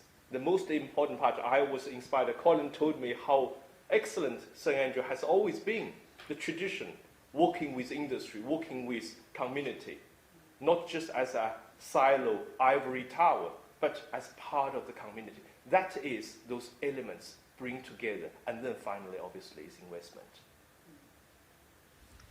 Fabulous. Thank you. John, do you want to come in on that? Yeah, far away. Tie 2 things together. One thing was about middle class, and the other was about skills. Okay, let's just talk about class, but James doesn't mean he wants thousands more PhD students, much as I'd like him to fund them. He means he wants engineers, practical engineers, not even graduates. We need people who can deliver the new technologies. And that's from what you might call the working class. So, and key example was 10, 15 years ago, we were at a meeting in the old course, and Burnt Island fabricators were complaining about the lack of high quality welders and welding capability, and trying to get Scottish agencies to support them in delivering that. It didn't happen. And we're building the windmills now in Germany. Not even, he was, at that point, they were actually using Germans to build part of them, but not, everything has moved through. So we really need to think about skills, and that's absolutely critical. There's no point doing what I do if we don't have people who can look after your hydrogen fuel cell vehicle. You need fitters, you need skilled Corgi type people. Which I think also connects to a lot of what Nigel was saying about the need for the reshoring of industry, the idea that actually places like Scotland can become a centre of expertise for this kind of technology. Yes, and I think that goes nicely into the question around just transition. And there's a couple of points I'd like to make about this, and it partly touches on the question: is the discussion, is policy too middle class? Well, yes, it probably is, but it doesn't stop people actually listening to a much wider group of people. And I'd like to bring in a person called Professor Jim Skee, who is based in London, Imperial College London, and he was actually asked by the Scottish Government to chair the Just Transition Commission a couple of years ago.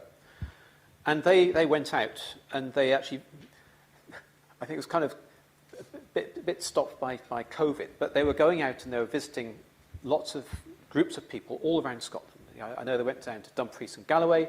I think they went up to Orkney, and that was very useful from two points of view. The people on the commission could actually hear direct from real people about what was going on and what was important. And Orkney, I could talk probably all day about Orkney because we've got some fantastic projects happening up in Orkney. And Orkney is actually also one of the locations in Scotland which was the first to become essentially self-sufficient in generating renewable electricity. So I think it was about 2014 or so where Orkney was essentially producing 100% of its electricity from renewables over the course of a year. And Scotland, just last year, just missed it. It was 97% last year of Scotland's electricity was generated by renewables in 2020. But in Orkney, sorry, the point I want to get to is you mentioned the challenge with fuel poverty, and I think it's actually more than 25%. I think it's nearer 30% at the moment. The Scottish Government has a target of getting it down to 15% by 2030. But Orkney is actually the local authority in the UK which has the highest level of fuel poverty in the UK.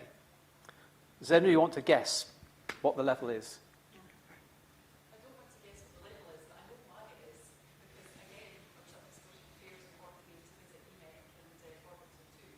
It's all about transition charges, isn't it? It is, and there was actually a discussion on Tuesday evening about this, and the price of electricity in Orkney is about 30 pence per unit. It is a fairly typical price per unit in Orkney. And you have this situation where they've got the turbines locally which are generating the electricity, but because of all of the structures in place, it's very difficult to actually get that saving in cost direct to the local.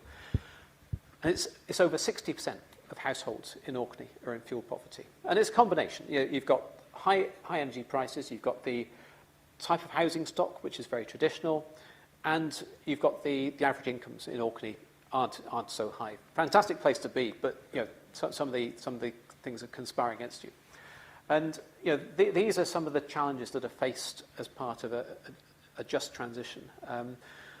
But the other point I'd like to make is people like Jim Skee.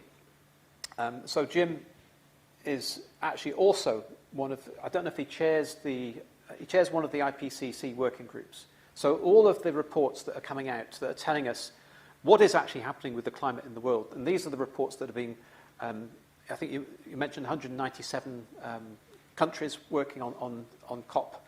A lot of these countries are feeding in academic work, and people like Jim and his team are actually consolidating this and producing the reports, which are then being agreed by all of these countries, so that essentially there is now no place to hide. People cannot say global warming isn't happening. I think there's a new term coming out, global heating, which is actually maybe a better way of putting it, because things are going to get hot, very hot. And this is a good example, I think, of the dynamic between academics and policy and industry as well. And if I've got time, I'll give you another story about industry and what industry can actually do to stimulate action and growth. But let's just hold it there. We'll hold that one because I suspect we may be coming back to that topic before too long. Let's move back to our audience. And I did notice that Lisa was burning with a question in the last session, didn't get it in, so far away. Thank you, Ian. I would like to go back to probably to the university leadership this question is directed. And it refers to all the topics that we've been discussing. And it is about biodiversity being in the hands of indigenous communities. Like something, I think the figure is more than 80% of biodiversity on Earth is in the hands of indigenous communities. And what is the university doing to bring these voices to the university, to listen to these voices? Can we have scholarships to bring students from these communities from all over the globe, to not only for them to learn here, but also for us to learn from them? Yeah, that's my question. Thank you. And before I move on to that with the panel, is there anybody else? James, you look like you're poised with something. I'll come back to that in a second, and we'll do both. Thanks very much. I guess we started out just now by talking about the challenges that Scotland faces, but there's also some huge opportunities and pretty exciting things about this future. So I guess I wanted to ask each of the speakers on that slightly more kind of optimistic footing, what are the things that you're most excited about in this net zero future? Thank you very much. Nice for somebody to bring a bit of optimism, James. I'm going to bring you along to every session as my sort of happy person in the corner. Right, so a couple of questions there. Elisa's question about engaging with the much wider global community. And I guess this is kind of a facet of the just transition thing that we were discussing earlier. This is about hearing the voices of people who are engaged in this process. And I suspect some of it is about the voices of people who might well suffer from the effects of climate change. And I'm looking at you, Meta, because I know this touches on some of the work of the Centre of Energy Ethics. Those communities who are going to be most impacted by climate change. So it'd be interesting to hear your thoughts on that. And then I'll come to James's question about positivity. Right. Okay, for me, these two go hand in hand, actually. Those voices are the ones that we need to listen to, just like we need to go and listen to people who are struggling also here in Scotland. Listening to people who have insights that we can learn from, as you say. And I really don't want to just sit and promote the centre, but I'm super excited about all the stuff we do. And so one of the things that we have just had is we've had an event called Africa 2050, where we invited authors all across the African continent to write short stories, no more than 1,500 words, and then share them with each other and with us at St Andrews. We were overwhelmed by the response that we got. We got more than 500 submissions. And then we had a big event where we had, so it was a competition, we gave out prizes, and the judging panel was made up of African sci-fi writers. The competition was a climate sci-fi competition, and so they were sharing with us their vision of an Africa at 2050. What are their challenges? What does their future look like? So that we remember it and we listen to it. And then we have a follow-up event where these stories are brought to politicians and policymakers across the world.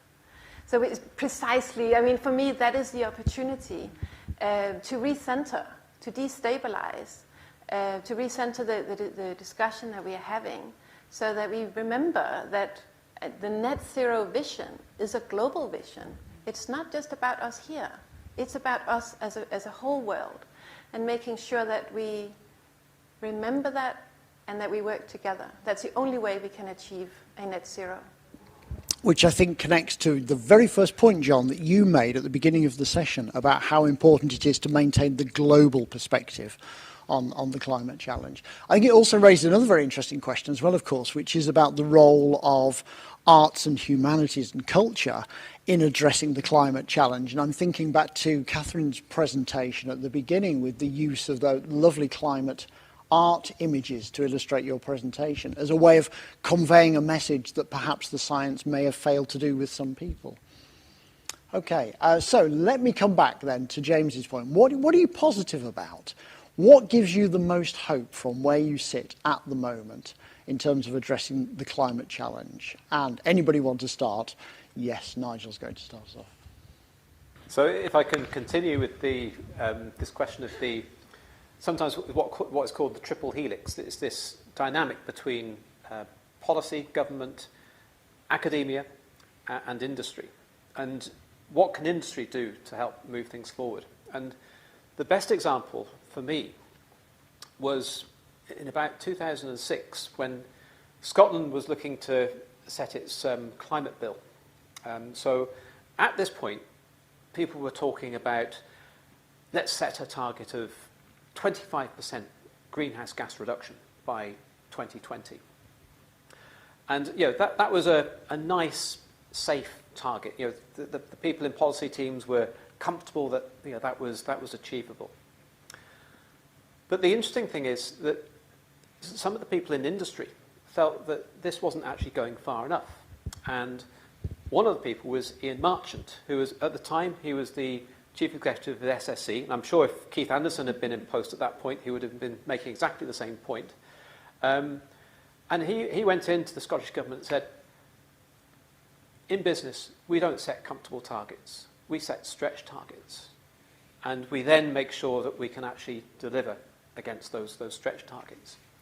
And he basically lobbied the government and said, you need to set a target. And the target that they set was 42% reduction in greenhouse gases by 2020 from a 1990 baseline. And there's a terrible rumour that Ian actually picked that number of 42 because it's in the Hitchhiker's Guide to the Galaxy as the answer to everything. I'm sure that is just a terrible rumour. But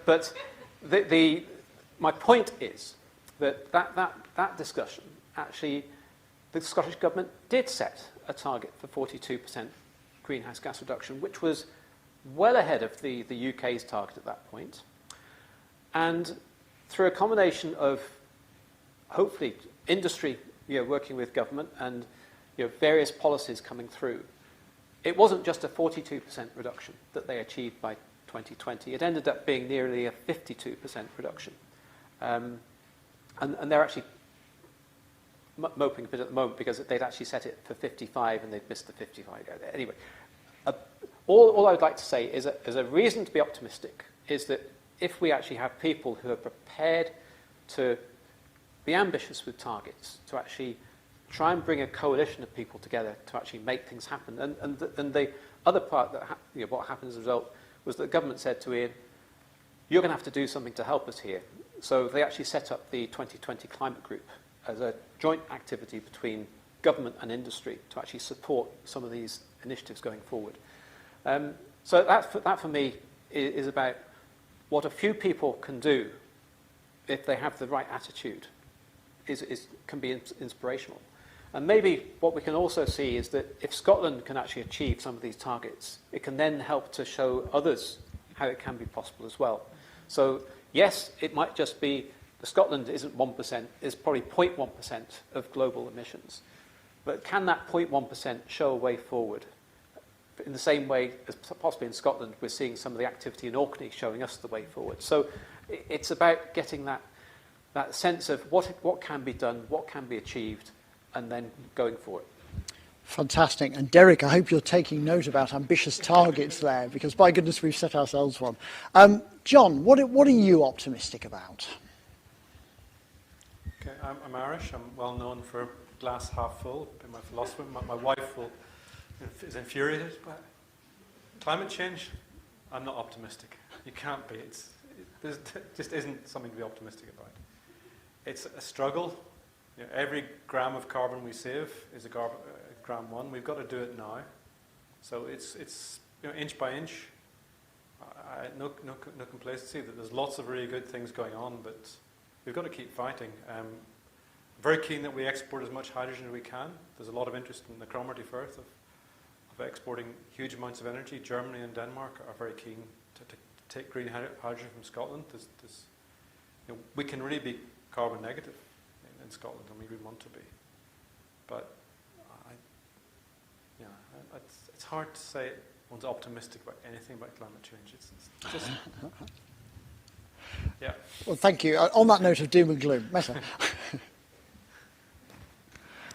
Thank you so much, because I want to come back at that. Like, no, come on. Like, this is an exciting opportunity if you think about what it is we can do, especially here at St. Andrews, right? Like, we can change how we do things. This is a call, it's a warning, but it's also an opportunity. It is something where we can change how we do stuff.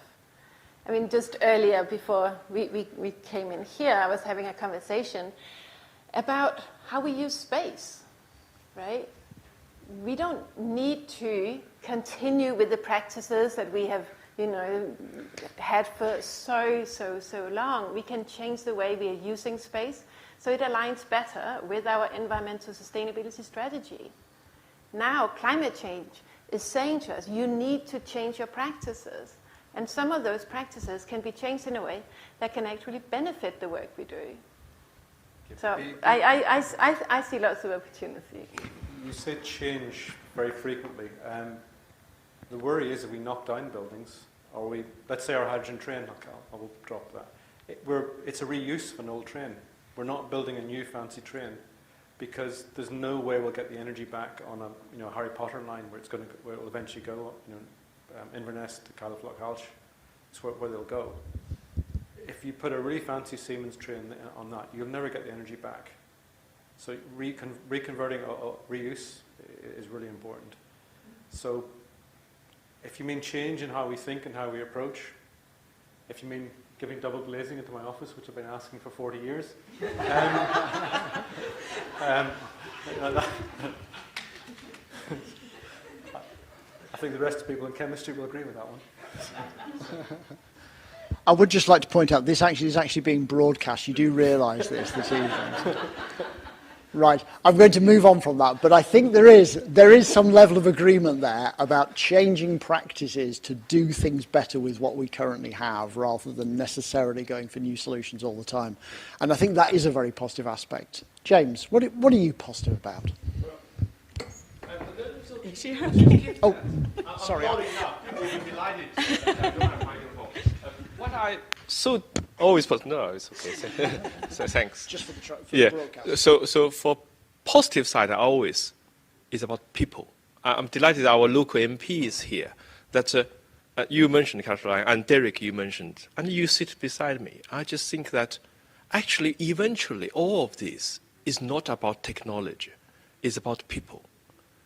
Because what I can feel so encouraged is that whenever I speak to my son, he's 17. I have a younger son who is 3. And when I spoke to those young generations, they're so keen about it. They don't believe it's a fake news. They believe it's happening if we don't do something right now. That encouraged me. That means that it's never too late, guys. We can do something. That is my positive energy from. Thank you. That's really heartening to hear within a university as well. I must say, whenever I have the opportunity to be engaged with students at the university, I am constantly impressed with their level of knowledge, their level of enthusiasm and their ingenuity. I think it's absolutely heartening. So let's hope that they'll be doing things better than we ever have. Let me move back to the audience. Somebody here with a question. Yeah, good evening. Can you hear me? Yeah. Yep. I'd like to take another pessimistic turn. Sorry for that. So I'd like to ask you, what happens if we fail on the global level? So we always hear about global strategies to hit the target, but what about the strategies that, well, should be implemented if we do not? I don't hear much about those. So can you please tell me a bit more about those. Thank you. Great, thank you. It's often said there is no plan B, but I think we're about to hear one. Would anybody like to come in on that? Yes, Nigel. So, just to paraphrase, so Chris Stark is the head of the UK Committee on Climate Change. And he describes how when we're trying to tackle emissions, we need to be more efficient in the way we use energy. We need to use more renewable energy. But he also says that there are no pathways to net zero that don't actually include carbon capture and storage. And we can probably bring carbon capture and utilisation into that same basket, but carbon capture and storage essentially could be the stopgap. If global CO2 levels continue to rise, then you've either got to stop people putting CO2 into the air, which is challenging, or you've got to find ways of taking it out and storing it safely. And there are already some locations where they're capturing CO2 and storing it, typically in old oil and gas fields. It costs money to do that, as in energy. But if you're in a location that's got lots of renewable energy and has got suitable storage sites, then in principle, you could actually start to do direct air capture, take the CO2 out and store it. Now, some people might say, well, we don't know if it's going to stay in there safely for 1 million years. Well, actually, let's just start with putting it in there for 10,000 years, and then I'm sure the clever people will find something else we can do. So there are, I think, solutions which could be used. They may not be what everybody wants to hear.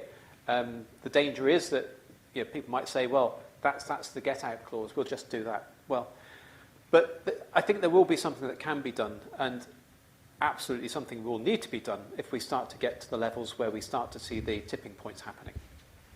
And as we learned from Derek's presentation, it's not an either-or. It's necessary to multi-track a lot of these things, isn't it? So that can happen whilst we are excuse me, undertaking actions to mitigate our emissions as well. Does anybody else want to come in on that question about the plan B? Yeah, John. It probably won't be us that'll be solving it. You don't like me to say this, but it'll be China. You go to China, they've planted lots of trees to reduce the pollution. There's a massive amount of trees being grown in China. They're going to stop producing coal soon, using coal soon enough. They've got the scale. You go to cities like Shenzhen, there's millions of electric vehicles there. And I've driven an electric car in China, it was $6,000. Perfectly good car, awful colour. But, we've just got the wrong attitude. Electric vehicle for the second car doesn't have to be 30,000, 40,000. We're going to solve. There's going to be a lot of pain in the way. I guess we're going to get there. There will be people will have to move if the sea level rises. How do we manage that? It's happened before, of course. There's been change, but we haven't had so many people to move before. And I guess there is also a debate about climate adaptive architecture, which particularly in places like the Netherlands is a very prominent subject, isn't it? Okay, let's back to the audience. Any more questions and comments? One here, thank you. My question is about that helix that you talked about of industry, policy and academia.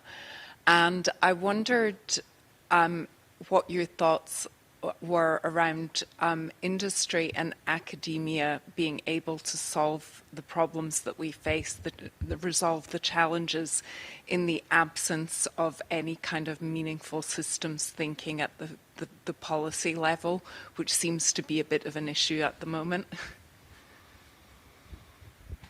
Who wants to take I'm not talking about Scotland specifically, I'm talking about globally. There are some big absences. Yes. I think John will probably be able to build on this one, but I think there is actually quite a strong dynamic between academia and industry, especially in the emerging technologies area. And that's essential.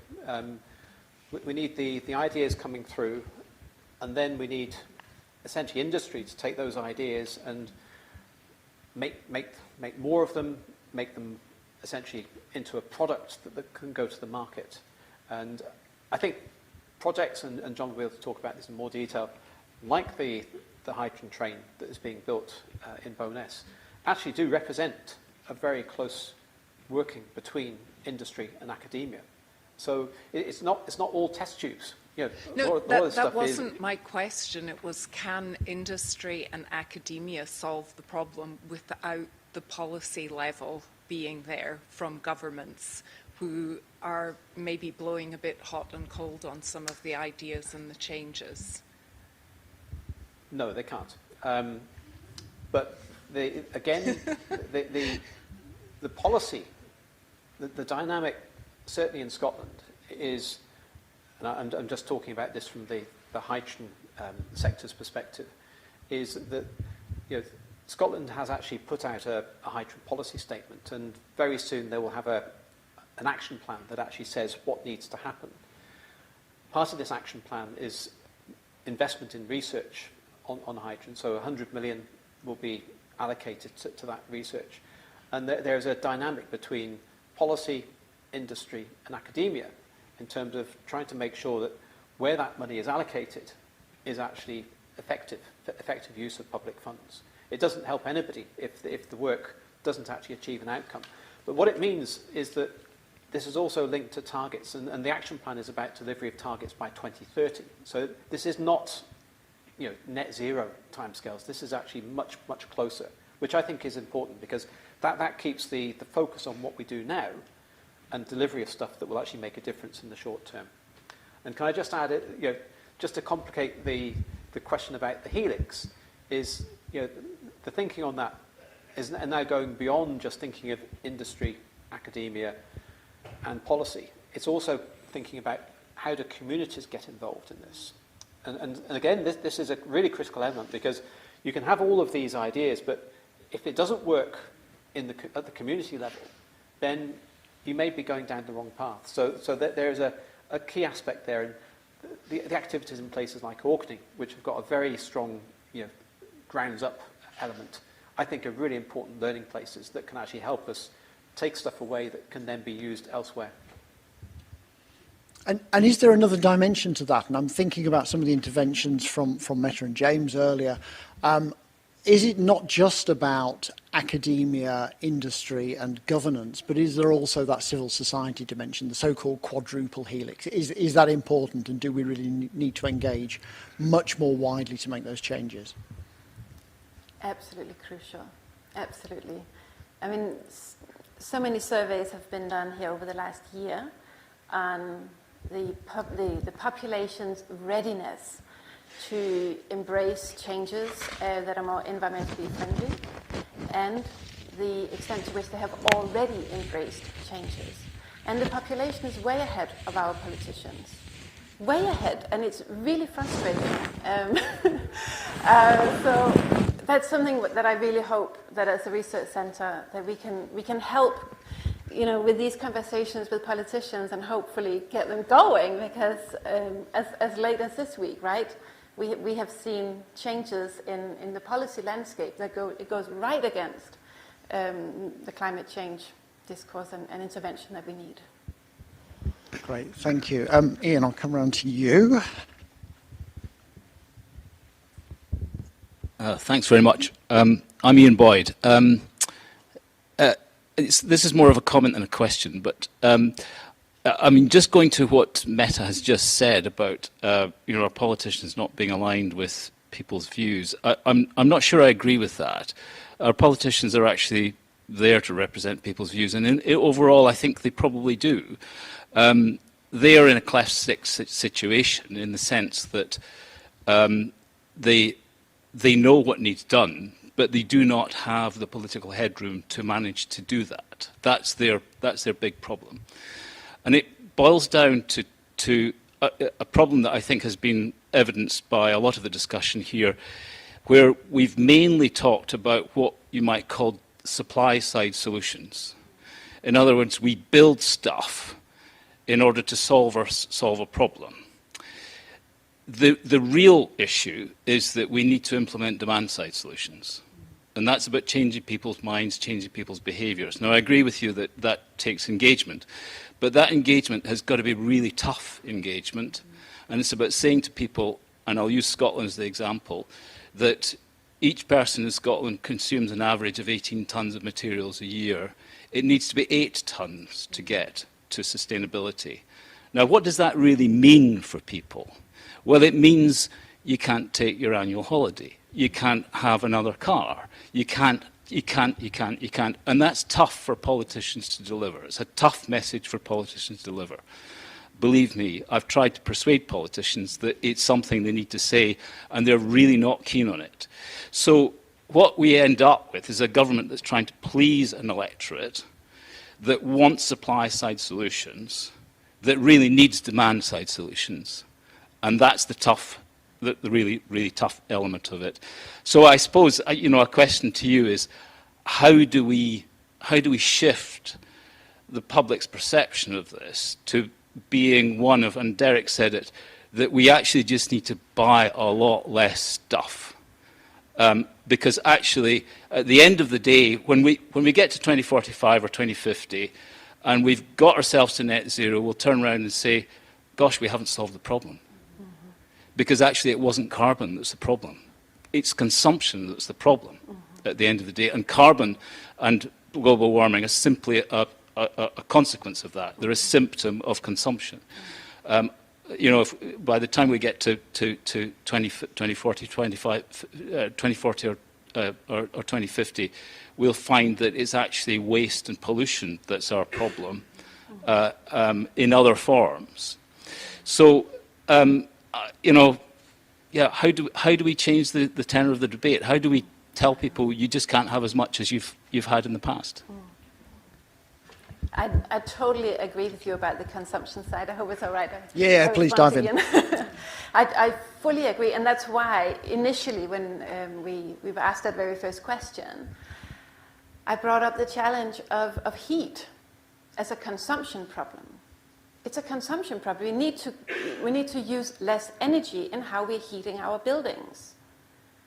And the danger there is that we will turn to the poorest in society who have the fewest means of lowering their consumption. And we will end up in a blame society where we're pointing fingers at each other and pointing out the ones that we see as guilty. And I see that really as a problem that belongs very much, it belongs on all of our shoulders, but also very much with the politicians and our policymakers in being fair with the electorate. There's no silver bullet here. There's no solution, right, that has no impact.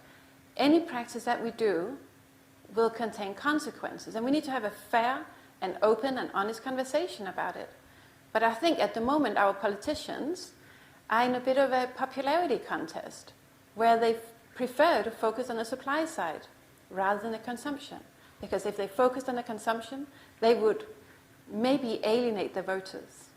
So I think it's a systemic problem, really. I'm going to continue with this because I think it's a really good place to end, and we do need to end very soon. James, as a business, how do you convince people they want less of what you sell? Well, that is a very challenging question, isn't it? Because my job security is depending on that.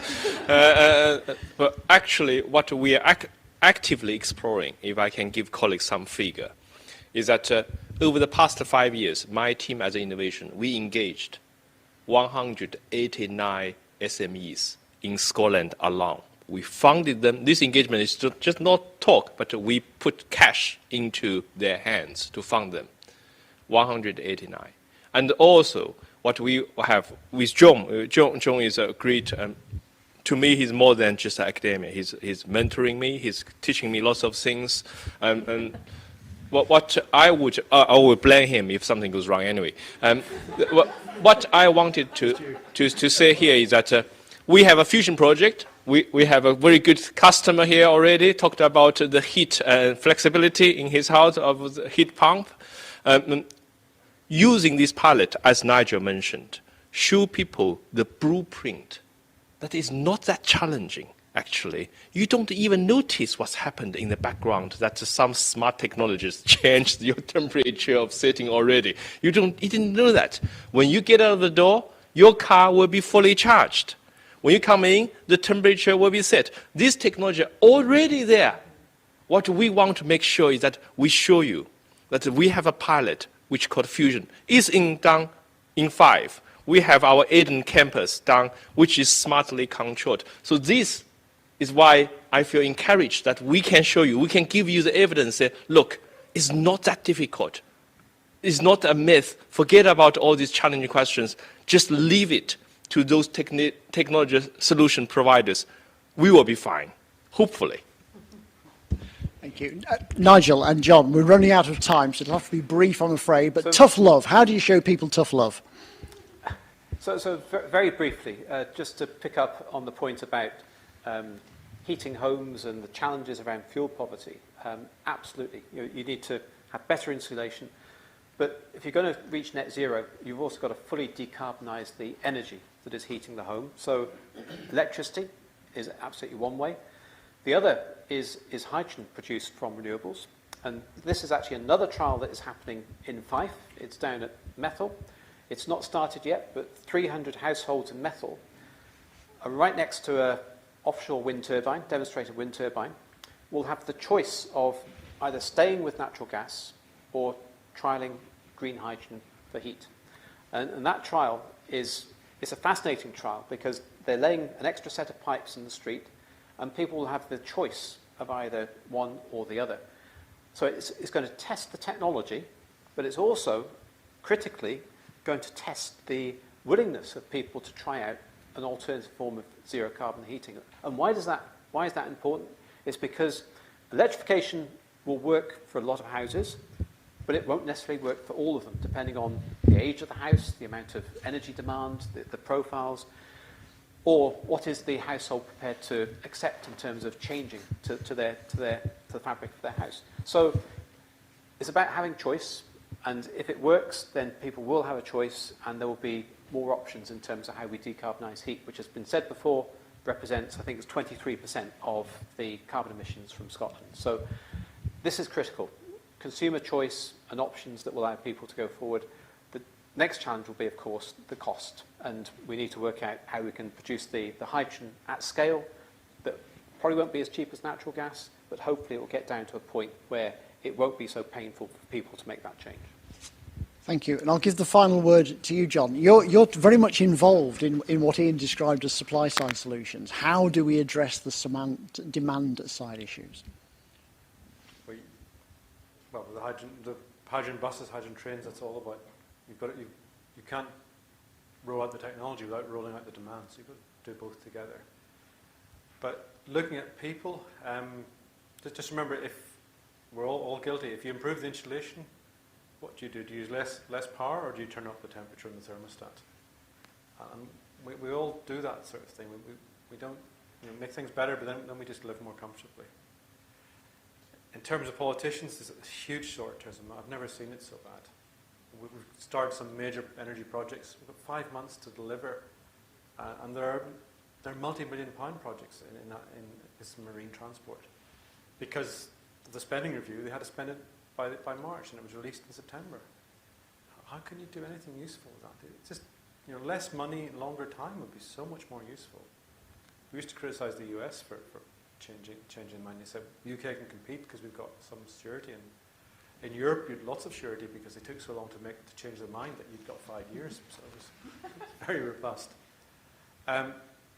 Just to say a good word for Boris, which is not something I normally do. The only time I've actually met Boris is when I bumped into him when he was mayor, and he was coming in on his bike, and he was rushing for a meeting, and he went straight past me and bumped into me. But he was actually at that time living demonstrating how we do it. So the politicians can be seen to be cycling, and the way Boris used to do it on his own, just as a normal person, but actually just trying to live the life and explain to people. With COVID, we see other examples that show that they're not leading by example. But that's perhaps the best way the policymakers can persuade people to use less if they're seen to be using less. Okay, thanks very much indeed. I'm afraid we've run out of time, but I want to thank all of you for engaging, for staying with us, for taking part in the debate. I think there are three themes in my mind that we keep circling back to throughout this evening's discussion. And I think the first of those is about the equal importance of academic institutions, governmental institutions, civil society, private business. We are all in this. And it is only by the interactions between those sectors that we're ever going to make any kind of change. So it's really important to keep those connections. I think that keeps coming up again and again. The second point, which we keep referring to, is the fact that this is not a technological fix. Or rather, it's not purely a technological fix. It's about technology delivering on what people need and what the planet needs, and about bringing the people with us in terms of the technology. And I think the points we've made about equity, about just transition are really important there. And then finally, we're in a university, and I think one of the things we keep coming back to is the importance of the university to show leadership, to show what is possible, to change people's minds, to exchange knowledge, and most of all, to create the next generation of leaders who hopefully will be more sensible than our generation has been. So I think there's a lot of challenges there, a lot to address. I'd like to ask you to thank all of our speakers, Catherine Steeler, Derek Watson, John Irvin, Nigel Holmes, Meta High, James Yu, who've all been excellent this evening. So thank you very much to all of you.